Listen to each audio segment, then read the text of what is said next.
हरिओम श्री परमात्मने नमः। श्री कृष्णम वंदे जगद्गुरु। बोलिए कृष्ण कन्हैया लाल की जय। गीता ग्रंथनी जय, सनातन धर्मनी जय। वाला श्रोता मित्रों केम छो? मजामो ने? फरी एक बार आपनु गीता ज्ञान गंगा चैनल में आपनु स्वागत छे। मित्रों सौने मारा जय श्री कृष्ण, जय माताजी, राधे राधे। मित्रों आज श्री कृष्ण अर्जुन संवाद नामे गीता ग्रंथनो अध्याय 7 ज्ञान विज्ञान योगना श्लोक नंबर 12। एचैव सात्विका भावा राजसास्ता मनसाश्चये मत्त एवेति तान् विधि न त्वहं तेषु ते मयि।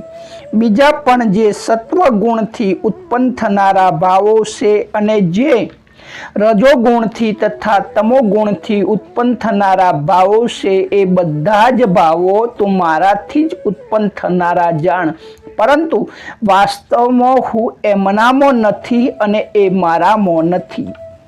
मित्रों श्लोकनु विस्तारथी श्रवण करिए कि आ श्लोक में भगवान तेमनी विशेष विभूतिनु वर्णन आगळ वधारता भाव विषय पर फोक्ष पाड़े से तेनु विस्तारथी वर्णन अध्याय 14 गुणत्रय विभाग योग में तो वर्णन करशे ज, परंतु वही संक्षिप्त में वर्णन जोईए कि भाव एटले मित्रों स्वभाव, प्रकृति। कोई पण मनुष्य के सकल प्राणियों एक स्वभाव होय छे जेने आध्यात्मिक अने आयुर्वेदिक भाषा में प्रकृति कहे छे। दरेक प्राणी प्रकृति अलग अलग होय छे। तेमां मुख्यत्वे 3 प्रकृति, शुद्ध सात्विक, शुद्ध राजसिक अने शुद्ध तामसिक। शुद्ध सात्विक एटले के जेमां शुद्ध सात्विक प्रकृति में कोई पण मिश्रण ना होय, जेमां विष्णुजी जेवा आवे।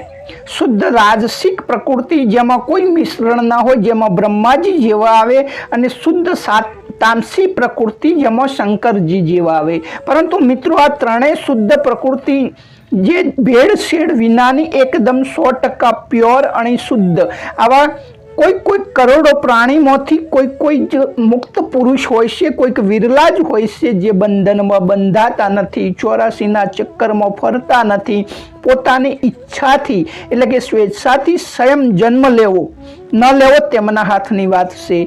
भगवान गीताना 4था अध्यायना ज्ञान कर्म संन्यास योगना 7 થી 9 श्लोकमां आज विषय आवा ज व्यक्ति आवा ज अवतारी पुरुष ना विषे बात करे छे कि जन्म कर्म चमे दिव्य व्यक्ति तत्वत यदा यदा हि धर्मस्य ग्लानिर्भवति भारत परित्राणाय साधूनां संभवामि युगे युगे।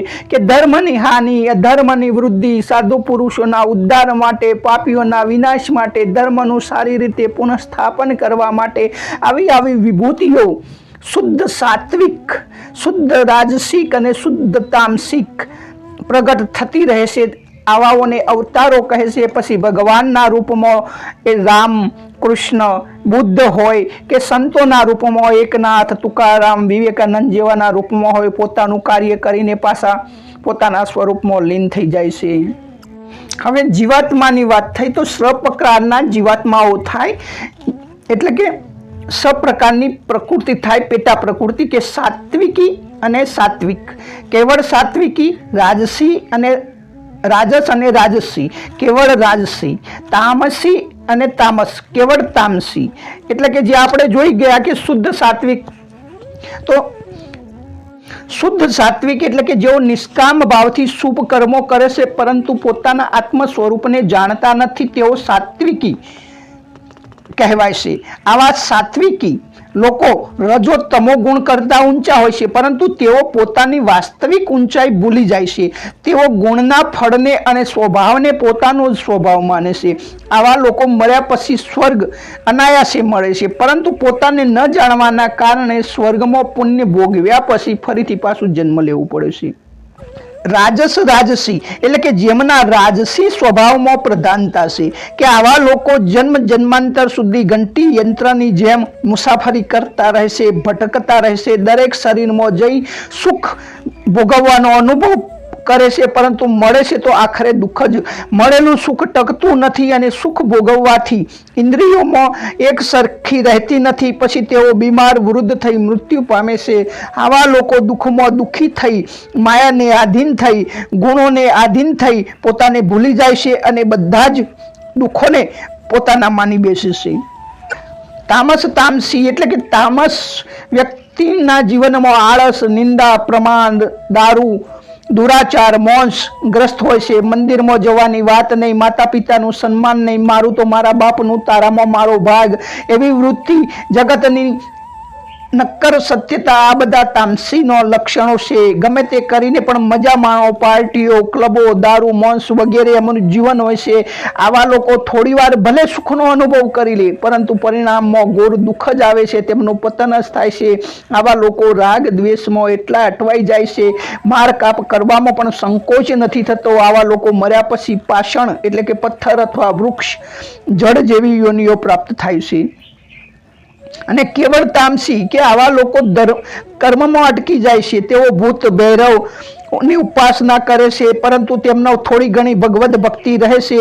આવી વ્યક્તિઓ દેવ યોગે કોઈ સંત મળી જાય, સત્સંગ મળી જાય તો તેમની વૃત્તિ તામસમાંથી રાજસમાં આવી જાય છે. જેવું જેસલ જાડેજા જેવી રીતે વાલીઓ લુંટારા ને દેવર્ષિ નારદ મળી ગયા, આમ્રપાલી વેશ્યા અને એના મા બાપની અવહેલના કરનાર જીવનમાંથી ભગવાન બુદ્ધ મળી ગયા અને સાધ્વી થઈ ગઈ. આમ તામસી કરતા કેવળ તામસ સારા છે, રાજસી કરતા કેવળ રાજસી સારા છે, સાત્વિકી કરતા કેવળ સાત્વિકી સારા છે. ભગવાન કહે છે આવા 20 ગુણોનો વિસ્તાર થાય છે અને આયુર્વેદમાં જેને વાત, પિત્ત અને કફ કહે છે. તો આ ત્રણેય ગુણો જે કાર્ય કરે છે તે ભગવાન કહે છે કે મારામાં નથી અને હું તેમનામાં નથી. ન તેહમ તેષુ તે મયી. અહીં ભગવાનનો સંકેત છે કે જેમ હું જાણું છું કે એ કર્મો મારામાં નથી અને હું એમનામાં નથી, એમ જીવ પણ જાણી લે તો એને પણ પોતાના વાસ્તવિક સ્વભાવનું, પરમાત્મા સ્વભાવનું જ્ઞાન થઈ જાય છે. ઈશ્વરને પામવાનો અધિકાર બધાને છે. તામસી હોય કે રાજસી હોય, દરેક ભગવાનને પામી શકે છે. જેમનું જગતનું આકર્ષણ હોય, જગતમાં સત્ય બુદ્ધિ હોય અને એવા જ લોકોના સંગમાં રહે તો એવા લોકો માટે પરમાત્મા પામવા થોડા મુશ્કેલ હોય છે. પરંતુ અને મિત્રો સાથે સાથે ભગવાન એ પણ કહે છે કે દરેક મનુષ્યના અંદર એક ધારી પ્રકૃતિ રહેતી નથી, તેની ટકાવારી પ્રમાણે વધઘટ થતી રહેશે. તો એ મુજબ ભગવાનના કહ્યા મુજબ કે દુનિયાનો કોઈ પણ માણસ કે કોઈ પણ પ્રાણી 100% સારો કે 100% ખરાબ કદી હોતો નથી.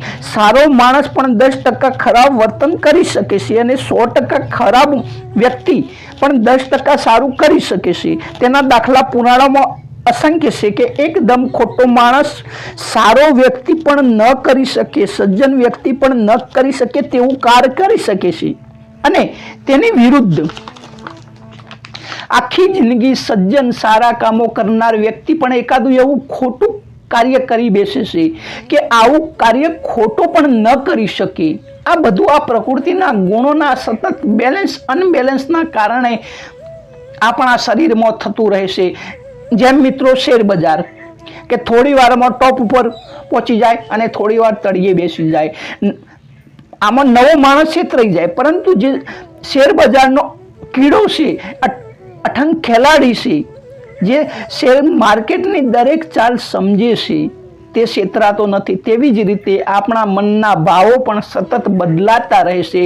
કોઈક વખત સતત આપણને પ્રવૃત્તિ કરવાની ઈચ્છા થાય કે આ કરું, તે કરું, આમ કરું, આ રાજસી સ્વભાવની દેન છે. કોઈક વખત ફક્ત આરામ કરવાની, બસ પડ્યું જ રહું, કામ કરવાનું સૂજે નહીં, મન લાગે નહીં, તો આ તામસી પ્રકૃતિ છે. અને કોઈ વખત દેવદર્શન, ભગવાનના ચરણોમાં બેસી રહેવાની ઈચ્છા થાય, સારું બીજાનું ભલું કરવાની ઈચ્છા થાય, દુશ્મનનું પણ ભલું કરવાની ઈચ્છા થાય, તો આ સાત્વિક સ્વભાવ છે. તો મિત્રો આ ભાવો છે, આ ભાવો આ પ્રકૃતિ આવવા જવા વાળા છે અને સતત બદલાતા રહેવા વાળા છે. સારો વ્યક્તિ, સજ્જન વ્યક્તિ તેનો ઉપયોગ કરવાનું જાણે છે, તેથી તેમાં ફસાતો નથી. તો ભગવાન આ જ ભાવોને અહીં 12મા શ્લોકમાં કહે છે કે હે અર્જુન, જેટલા પણ સાત્વિક, જેટલા પણ રાજસિક અને જેટલા પણ તામસિક ભાવો છે અને એના પણ 20 પ્રકારો છે, તે બધા જ મારા ભાવો છે તેમ જાણ. પરંતુ ખાસ વાત એ ભગવાન કહે છે કે તે મારામાં નથી અને હું તેમનામાં નથી. અહીં ન તહમ તેષુ તે મય, કે હું તેમનામાં નથી અને તેઓ મારામાં નથી. તાત્પર્ય એ છે કે એ ગુણોની મારા સિવાય કોઈ સ્વતંત્ર સત્તા નથી, અર્થાત હું જ ને હું જ છું, મારા સિવાય બીજું કશું છે જ નહીં. તે સાત્વિક, રાજસ અને તામસ જેટલા પણ પ્રાકૃતિક પદાર્થો અને ક્રિયાઓ છે તે સગળા ઉત્પન્ન અને નષ્ટ થાય છે, પરંતુ હું એટલે કે ભગવાન, હું ઉત્પન્ન થતો નથી અને નષ્ટ પણ થતો નથી. જો હું તેમનામાં હોત તો તેમના નાશ થવાથી મારો પણ નાશ થઈ જાય, પરંતુ મારો કદી નાશ થતો નથી, એટલા માટે હું તેઓમાં નથી. અને જો તેઓ મારામાં હોત તો હું જેવો અવિનાશી છું તેઓ પણ તે અવિનાશી હોત, પરંતુ તેઓ તો નષ્ટ થાય છે અને હું રહું છું, એટલા માટે તેઓ મારામાં નથી. જેવી રીતે દ્રષ્ટાંતથી જોઈએ કે બીજ જ વૃક્ષ શાખાઓ, પાંદડા, ફૂલ વગેરે રૂપમાં દેખાય છે, પરંતુ વૃક્ષ, શાખાઓ, પાંદડા વગેરે બીજને ખોડીશું તો તેમાં બીજ નહીં મળે, કારણ કે બીજ તેમાં તત્વ રૂપે વિદ્યમાન હોય છે. એવી જ રીતે સાત્વિક, રાજસી અને તામસ ભાવો મારાથી થાય છે, પરંતુ તે ભાવોમાં મને ખોડશો તો હું તેઓમાં નહીં મળું, કારણ કે હું તેઓના મૂળ રૂપે છું, તત્વ રૂપે વિદ્યમાન છું. ગીતા અધ્યાય 7 શ્લોક 13 આ વિશે વર્ણન છે. હું તેઓમાં અને તેઓ મારામાં નથી, પરંતુ સર્વ કંઈ હું ને હું જ છું. બીજું દ્રષ્ટાંત જોઈએ કે જેવી રીતે વાદળ આકાશમાંથી જ ઉત્પન્ન થાય છે, આકાશમાં જ રહે છે ને આકાશમાં જ લીન થાય છે, પરંતુ આકાશ જેવું છે તેવું નિર્વિકાર રહેશે.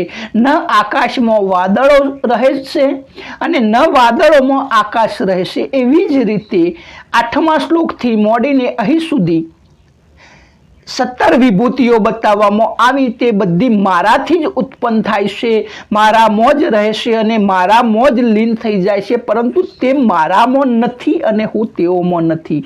એટલે કે વિભૂતિની મારા સિવાય કોઈ સ્વતંત્ર સત્તા નથી, તે દ્રષ્ટિથી હું જ સર્વ કહીશું. તો તાત્પર્ય એ થયું કે ભગવાનના સિવાય જેટલા પણ સાત્વિક, રાજસી, તામસિક ભાવો અર્થાત પ્રાકૃત પદાર્થો અને ક્રિયાઓ દેખાઈ આવે છે, તેમની સત્તા માની અને તેને મહત્વ આપી આ મનુષ્ય તેમાં ફસાઈ રહ્યો છે. આથી ભગવાન તે મનુષ્યનું લક્ષ્ય આ બાજુ કરાવે છે કે આ બધા પદાર્થો અને ક્રિયાઓની સત્તા અને મહાનતા મારી છે, તો તું લક્ષ્ય મારી તરફ રાખ. તેથી મારી પ્રાપ્તિ ઈચ્છનારા સાધકની દ્રષ્ટિ આ ભાવો તરફ નહીં પરંતુ મારા તરફ હોવી જોઈએ. જો સાધક તે ભાવોમાં જ ફસાઈ જશે તો તે ક્યારેય મુક્ત અથવા ભક્ત નહીં થઈ શકે. જોવા, સાંભળવા, સમજવા વગેરે જે ભાવો આવે છે અને જે ભાવો આવતા નથી તે બધા જ ના અંતર્ગત ભગવાનનું જ સ્વરૂપ છે. તેમને પોતાના જ માનવા અને તેમાંથી સુખ લેવું એ જ પતનનું કારણ છે. ટૂંકમાં મિત્રો, મનથી, વાણીથી, દ્રષ્ટિથી અથવા અન્ય ઇન્દ્રિયોથી જે કંઈ પણ વિષય ગ્રહણ કરવામાં આવે તે બધા હું જ છું, ભગવાન છું તેવું અને મારા સિવાય બીજું કશું છે જ નહીં. આ સિદ્ધાંત આપ વિચારપૂર્વક શીઘ્ર સમજી લો, એટલે કે સ્વીકાર કરીને તેનો અનુભવ કરી લો. તો હવે મિત્રો એ પ્રશ્ન થાય કે ભગવાને કહ્યું કે સાત્વિક, રાજસી અને તામસિક ભાવો મારાથી જ ઉત્પન્ન થાય છે, પરંતુ હું તેઓમાં નથી ને તેઓ મારામાં નથી. અને આ વિવેચનથી સિદ્ધ થાય છે કે ભગવાન પ્રકૃતિ અને પ્રકૃતિના કાર્યથી સર્વદા નિર્લેપ રહે છે. જેવી રીતે ભગવાન નિર્લેપ રહે છે એવી જ રીતે આ જીવાત્મા મમ વંશે જીવલોકે જીવભૂતે સનાતન, ભગવાને સ્વયં કહ્યું છે કે જીવાત્મા મારો સનાતન અંશ છે. તો આ શુદ્ધ સનાતન અંશ જીવ પણ નિર્લિપ જ છે. તો આ અંગે એ પ્રશ્ન થાય કે આ જીવ નિર્લિપ હોવા છતાં પણ કેમ બંધાય છે ને કેવી રીતે બંધાય છે? તો તેનું વિવેચન, તેનો જવાબ ભગવાન આગળના 13મા શ્લોકમાં આપશે. સૌની રજા લઈએ. સૌને જય શ્રી કૃષ્ણ, જય માતાજી, રાધે રાધે અને રામનવમી પર્વની સૌ દર્શક મિત્રોને ખૂબ ખૂબ અભિનંદન, ખૂબ ખૂબ વધાઈ.